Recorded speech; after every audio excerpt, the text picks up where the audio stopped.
अस्सलाम वालेकुम, welcome back to my channel. आज मैं आपके साथ फिर से हाजिर हूँ लेकर आपके लिए बाब 8 अज़विये किस तरह तौलीद करते हैं के अहम सवालात।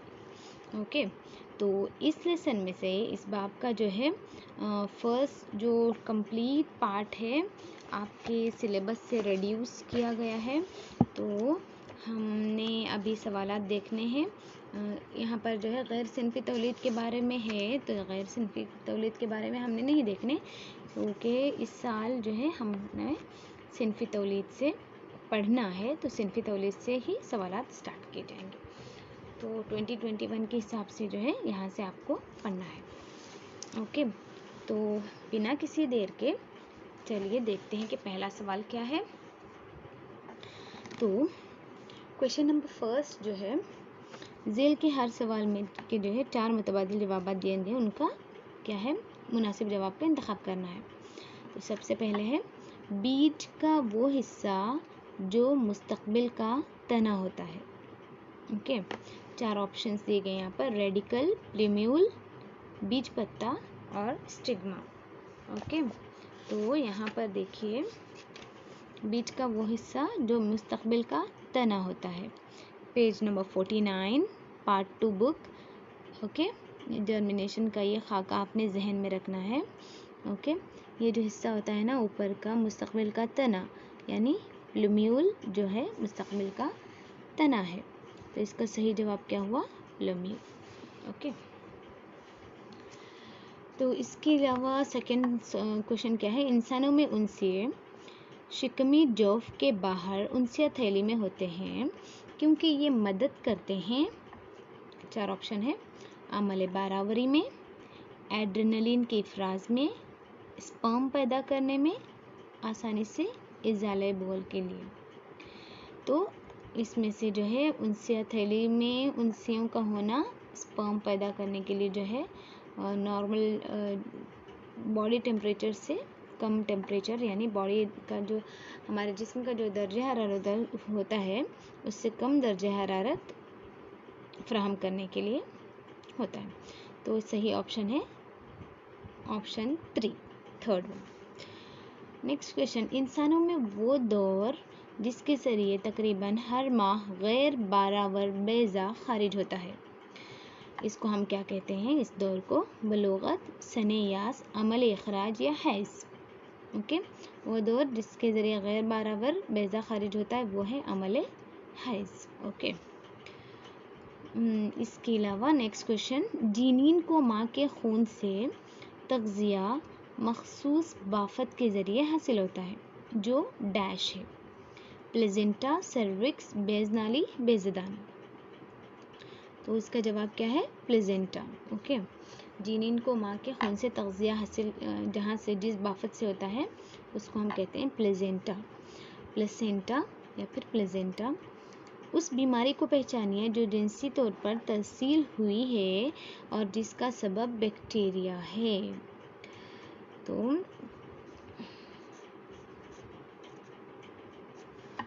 फिफ्थ वन क्वेश्चन, तो ये एड्स जो है वायरस से फैलता है और मस्सी ये भी वायरस से ही फैलते हैं।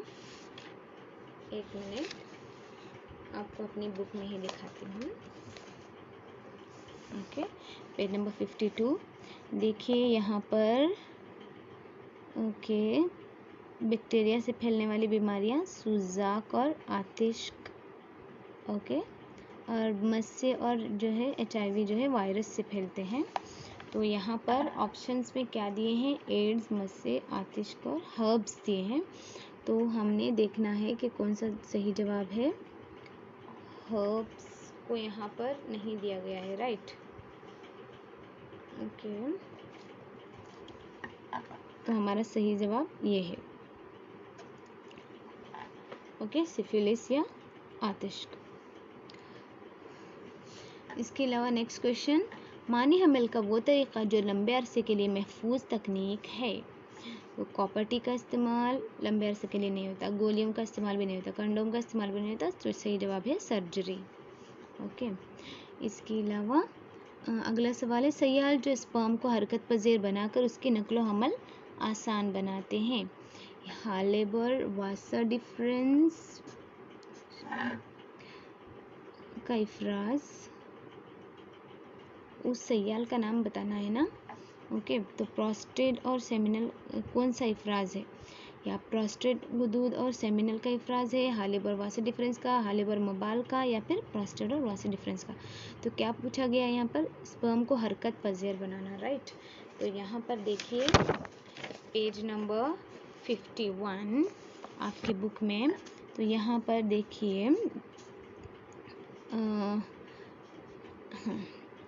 सेमिनल वेसिकल जैसे गुदूद अपने इफराज को वासा डिफरेंस में छोड़ देते हैं। सेमिनल गुदूद और वासा डिफरेंस से जो भी इफराज होता है ना, उससे स्पर्म सयाली मीडियम में आ जाते हैं।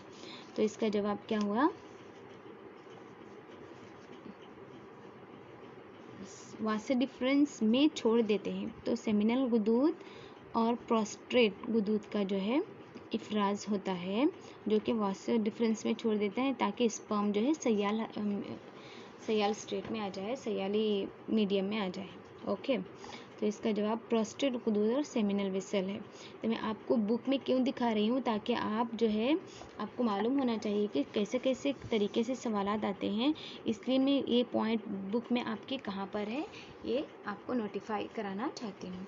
ओके, तो इसके अलावा नेक्स्ट क्वेश्चन क्या है कि दोनों बैज नालियाँ मुत्तहिद होकर एक लचकदार थैले नुमा साख तश्कील करते हैं, जिसे हम क्या कहते हैं? ये देखिए,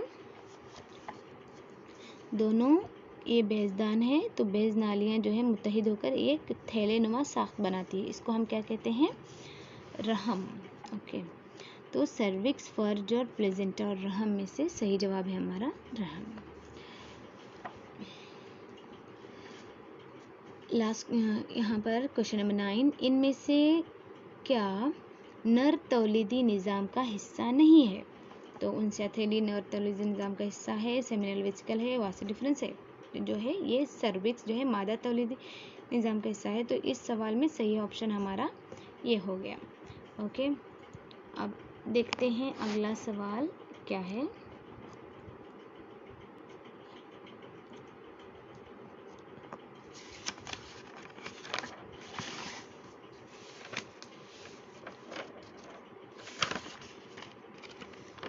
ओके,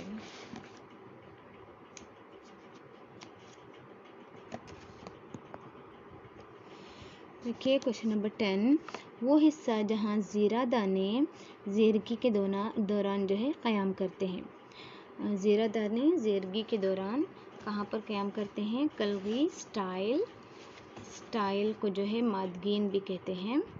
ओके, और बेज़ादान या फिर रेडिकल, तो ये फूलों में, पौधों में तौलीदी निज़ाम का हिस्सा है।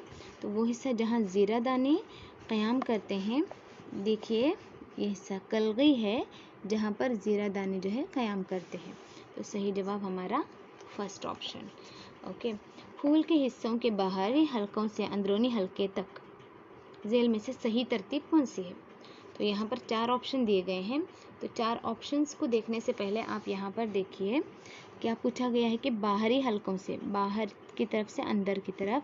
तो सबसे पहले आता है बाहर फूलपात, पनखड़ी के बाद जो है जरीशा, और उसके बाद मादगीन। ओके, तो फूलपात, जरीशा, पनखड़ी, मादगीन। यहाँ पर दिया गया है फूलपात, जरीशा, पनखड़ी, मादगीन। तो सही नहीं है, फूलपात पहले आता है, ये करेक्ट है। जरीशा फूलपात के बाद नहीं आता। फूलपात के बाद आता है पनखुड़ी। तो हमारा हमने देखना है फूलपात के बाद पनखुड़ी यहाँ पर है, फूलपात के बाद पनखुड़ी यहाँ पर है। तो यहाँ पर फूलपात, पनखुड़ी, मादगीन, जरीशा है। तो मादगीन सबसे अंदरूनी हिस्सा हो गया। तो सही तरतीब हमारी क्या हो गई? फूलपात, पनखुड़ी, जरीशा, मादगीन। वंस यहाँ पर एक बार देख लीजिए, फूलपात, ओके, सेकेंड ये पनखुड़ी, फर्स्ट, सेकेंड, और थर्ड जो है जरीशा है। देखो इसके बाहर से है, पेटल्स के जो पंखुड़ियों के नेक्स्ट है जरीशा, उसके बाद जो है मादगीन, एक चौथा हिस्सा है। ओके, तो इस तरह से हमारा सही जवाब क्या हुआ? ऑप्शन 4। माने हमल के उस तरीक़े को पहचानिए जो हार्मोन के तवाज़ुन को तब्दील करता है। ये जो है गोलियां खाने से होता है। गोलियां खाने से हार्मोन का तवाज़ुन इधर उधर हो जाता है। तो ऑप्शन 1 करेक्ट है उसका। उसके बाद जो है सेकंड मेन या फिर रोमन सेकंड 1 मार्क के ही सवाल आते हैं आगे। तो यहाँ पर क्या पूछा गया है? जर्मिनेशन या कले फूटना से क्या मुराद है? तो बीज में जो है मुस्तकबिल का पौधा और जीनीन होता है जो मुनासिब हालात में नन्हे पौधे की शक्ल में नशोनुमा पाता है। ये जो नन्हे पौधा का बनने का अमल होता है ना, इसको हम कहते हैं जर्मिनेशन या फिर कले फूटना। ओके, ये हो गया 1 मार्क क्वेश्चन। इसके बाद नेक्स्ट क्वेश्चन है फूल के मादा तौलीदी निज़ाम का मादा तौलीदी हिस्से का नाम बताइए। तो मादा तौलीदी हिस्सा फूल का ये होता है टोटल, ये हिस्सा। यहाँ पर कलगी आती है, स्टाइल आती है और बेस खाना आता है। ये तीनों मिलकर हम इसको कहते हैं मादगीन। फूल का मादा तौलीदी हिस्सा मादगीन है, जो कि इसको जो है कार्पेल भी कहते हैं। तो नेक्स्ट क्वेश्चन क्या है? यहाँ पर एक शक्ल दी गई है आपके क्वेश्चन पेपर, आपके जो है डिपार्टमेंट की तरफ से आए गए सवालात में इस तरह से था कि एक शक्ल दी जाएगी। जैसे क्वेश्चन पेपर में बहुत सारे ऐसे सवाल आते हैं जो डायग्राम से रिलेटेड हो, तो ऐसे शक्लें दी जाती है और शक्लों से रिलेटेड सवाल पूछे जाते हैं। और इस लेसन में आपको ऐसे सवाल बहुत मिलेंगे। तो दी गई शक्ल में हिस्सा सी को पहचानना है आपने, और ये हिस्सा तब्दील होकर क्या बनता है। तो अभी मैंने आपको यहाँ पर दिखाया था ना कि अब यहाँ पर जो है 3 हिस्से हैं, ए बी सी। ओके, ए जो है ऊपर का हिस्सा है, ये मुस्तक्बिल, और बी जो है बीज पत्ता, और ये है रेडिकल। ओके, नीचे वाला हिस्सा है रेडिकल, जो कि मुस्तक्बिल में जड़ में तब्दील होता है, मुस्तक्बिल में जड़ होता है। तो सी क्या है? रेडिकल है, ये मुस्तक्बिल की जड़ है, और ये हिस्सा तने में तब्दील होता है, और ये ग़िज़ा का ज़ख़ीरा करता है। नेक्स्ट क्या है? क्वेश्चन नंबर 4, लड़कों में सने बलोगत के दौरान होने वाली तब्दीलियों की फहरिस्त बनाना है। तो क्या क्या तब्दीलियाँ आती है? तो आपकी जितनी आपका जो कॉन्सेप्ट है उसके हिसाब से चेहरे पर दाढ़ी मूछें निकल आना, आवाज़ का भारी होना, ये 2 जो है लड़कों में आने वाली तब्दीलियाँ हैं सने बलोगत के दौरान। क्वेश्चन नंबर 5, नर में उनसीय शिकमी जौफ से बाहर क्यों पाए जाते हैं? तो क्योंकि स्पर्म पैदा करने के लिए जो दर्जे हरारत दरकार है वो जिस्म के दर्जे हरारत से कम होना चाहिए, इसलिए उनसीय जो है शिकमी जौफ से बाहर पाए जाते हैं। इसके अलावा अगला सवाल क्वेश्चन नंबर 6, जिनसी तौर पर तरसील होने वाली उन बीमारियों के नाम बताइए जो वायरस से फैलती हैं। यह है एड्स और मस्सी, जो कि वायरस से फैलते हैं। नेक्स्ट क्वेश्चन, बारावरी क्या है? तो बारावरी क्या है? नर तौलीदी ज़वाजे स्पर्म और मादा तौलीदी ज़वाजे यानी बेज़र की पेवस्तगी को अमल को क्या कहते हैं? बारावरी का अमल कहते हैं, जिसके नतीजे में ज़ाइगोट बनता है। ओके, नेक्स्ट क्वेश्चन नंबर 8, सने बलोग से क्या मुराद है? सने बलोग नौजवानी की उम्र को कहते हैं। आप इतना भी लिख सकते हैं, या फिर उम्र का वो हिस्सा जब जवानी से पहले रोनुमा होने वाली तब्दीलियां जाहिर होती हैं, उस उम्र को जो है उस हिस्से को उम्र के सने बलोगत या फिर सने बलोग कहा जाता है। इसके बाद अगला सवाल, हैज़ से क्या मुराद है? तो मादा में जो है गैर बारावर बेज़े का आहिस्ता आहिस्ता टूट कर फर्ज के ज़रिए खून और मुखात की शक्ल में खारिज होने का अमल हैज़ कहलाता है। ये अमल तकरीबन 1 माह का दौर होता है। ओके, ये हो गया। इसके बाद जो है जिनसी तौर पर तरसील होने वाली बीमारियां क्या है? वो बीमारियां जिनकी तरसील जिनसी ताल्लुक़ के दौरान होती हैं, जिनका सबब या तो बैक्टीरिया होते हैं या फिर वायरस होते हैं, मसलन एड्स और सुजाक वगैरह। ओके, नेक्स्ट है मेन क्वेश्चन नंबर 3, और ये जो है 2 मार्क्स के सवाल हैं, 2-3 जुमलों में आपने लिखना है। तो यहाँ पर जो है फ़र्क पूछा गया है एक सिनफी और 2 सिनफी फूल में। एक सिनफी फूल होता है, ये जरीशा या मादगिन में से कोई एक तौलीदी अज़ू रखता है। जरीशा नर तौलीदी अज़ू, मादगिन जो है मादा तौलीदी अज़ू। तो एक सिनफी फूल एक ही सिनफ होता है इसमें, या फिर नर या फिर मादा, ओके, या फिर जरीशा होता है या फिर मादगिन, दोनों में से एक तौलीदी अज़ू। दो सिनफी फूल में क्या होता है, जरीशा भी और मादगिन दोनों तौलीदी अज़ू पाए जाते हैं। तो मिसाल क्या है इसकी, पपीता और तरबूज जो है एक सिनफी फूल रखते हैं, और गढ़ल और सरसों जो है दो सिनफी फूल रखते हैं। इसके अलावा नेक्स्ट क्या है क्वेश्चन, खुद ज़ेरगी और पार ज़ेरगी में फ़र्क। खुद ज़ेरगी क्या होती है, ज़ीरा दानों की मुंतकिली उसी फूल की कलगी पर होती है, तो ये अमल क्या है, खुद ज़ेरगी। अब यहाँ पर क्या होता है, पार ज़ेरगी में एक फूल की ज़ीरा दाने दूसरे फूल की कलगी पर होती है, मतलब एक फूल की ज़ीरा दाने दूसरे फूल की कलगी पर मुंतकिली होती है, ओके। ज़ीरा दानों की मुंतकिली आना चाहिए था यहाँ पर, एक फूल के ज़ीरा दानों की मुंतकिली दूसरे फूल की कलगी पर होती है, तो ये अमल क्या कहलाता है, पार ज़ेरगी। पार मतलब दूसरा, ओके, खुद मतलब उसी फूल पर। तो इन्हें जो है किसी आमिल की ज़रूरत नहीं होती क्योंकि उसी फूल पर होता है, और यहाँ पर जो है किसी आमिल की ज़रूरत होती है, उन्हें मुंतकिली के लिए हवा, पानी या जानवरों जैसे अवामिल की ज़रूरत होती है। नेक्स्ट क्वेश्चन नंबर 3, अंदरूनी और बैरूनी बारवरी में जो है फ़र्क बताना है। तो अंदरूनी बारवरी और बैरूनी बारवरी, तो वो बारवरी जो मादा के जिस्म के अंदर होती है अंदरूनी बारवरी कहलाती है। यहाँ पर जो है, और जो है बैरूनी मतलब मादा के जिस्म के बाहर होती है, बैरूनी बारवरी कहलाती है। यहाँ पर क्या होता है, जिनीन की अफजाइश जिस्म के अंदर होती है, अंदरूनी है ना, तो जिनीन की अफजाइश जो है जिस्म के अंदर होती है, जैसे कि इंसान और परिंदों में। इसके बाद यहाँ पर जो है बैरूनी बारवरी में क्या होता है, अफजाइश जो है जिस्म से बाहर होती है, मसलन मेंढक और मछली। क्या होता है, ये मेंढक जो है अंडे देने के बाद जो है इसकी जो है अगली नस्ल अलग अलग शक्लों में हमको बढ़ती हुई नज़र आएगी। इंसानों में या परिंदों में सब ऐसा नहीं होता, अंदर ही खोल के अंदर या फिर अंडे के अंदर ही पूरी तब्दीलियाँ पाई जाती है, उसके बाद पैदाइश के बाद जो है बाहर कोई तब्दीली नहीं होती है, ओके। ये अंदरूनी बारावरी है और ये जो है बैरूनी बारावरी है, ओके। नेक्स्ट क्वेश्चन नंबर 4, झेल के अफ़ाल बताइए। तो अफ़ाल में से जो है वासे डिफरेंस और प्रोस्टेट गुदूद के अफ़ाल पूछे गए हैं।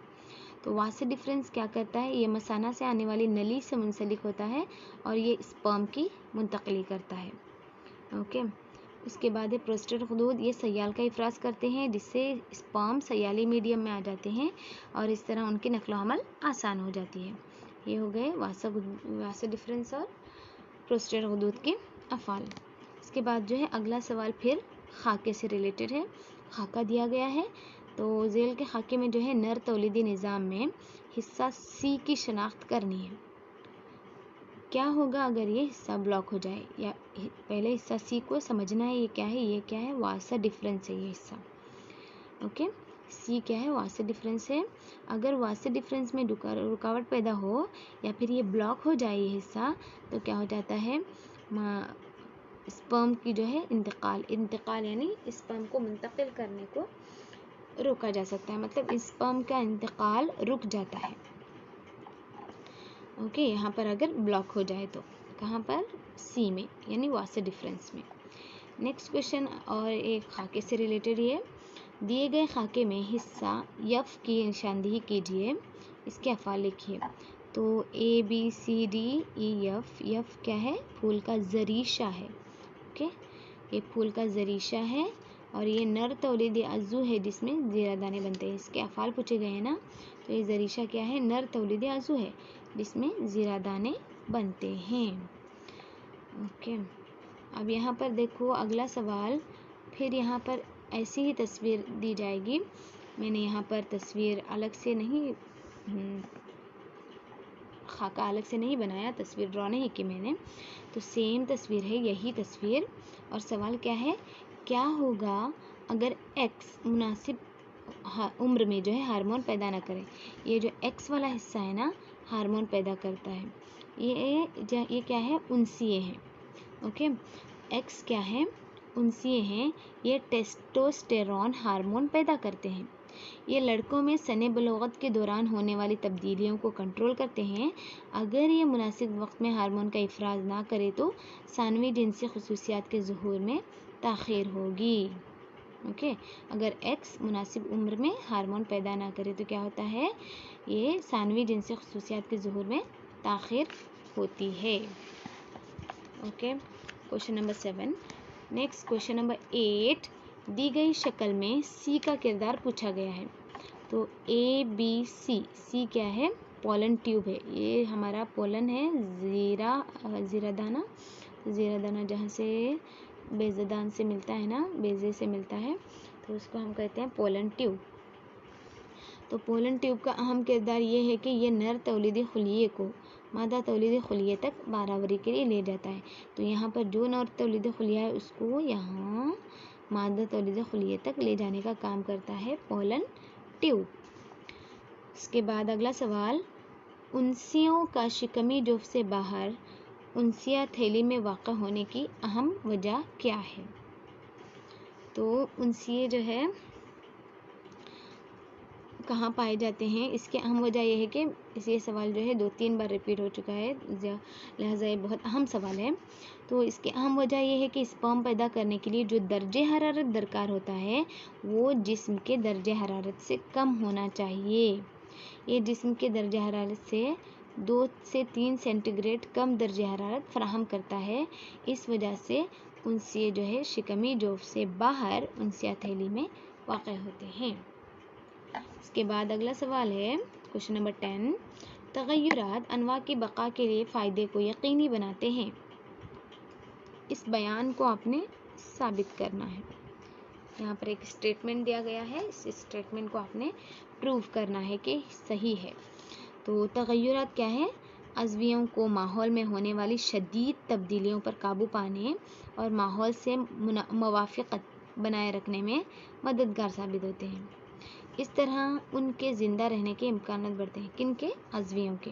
मुख्तलिफ़ अज़वियों को जो है माहौल से मुताबिकत रखने वाला बनाता है और शदीद तब्दीलियों पर काबू पाने वाला बनाता है ताकि उनके ज़िंदा रहने के इम्कानात बढ़ें। उसके बाद अगला पॉइंट है, तग़य्युरात जो है अनवा के इर्तिक़ा के लिए बहुत अहम है। इसके बाद तग़य्युरात कुदरती इंतखाब के लिए भी ज़रूरी है और तग़य्युरात जो है अनवा के ज़िंदा रहने के इम्कानात और उनकी बका के मौक़े भी फराहम करते हैं। तो ये है तग़य्युरात का इम्पोर्टेंस। ओके, तो आज के लिए इतना काफ़ी है, क्वेश्चन नंबर 10 तक। इसके बाद जो है अगले जो 3, 4 और 5 मार्क के सवालात हैं इंशाल्लाह अगले वीडियो में आपके लिए लेकर फिर से हाज़िर होंगी। तब तक के लिए इजाज़त दीजिएगा। अल्लाह हाफ़िज़, जज़ाकल्लाह खैर।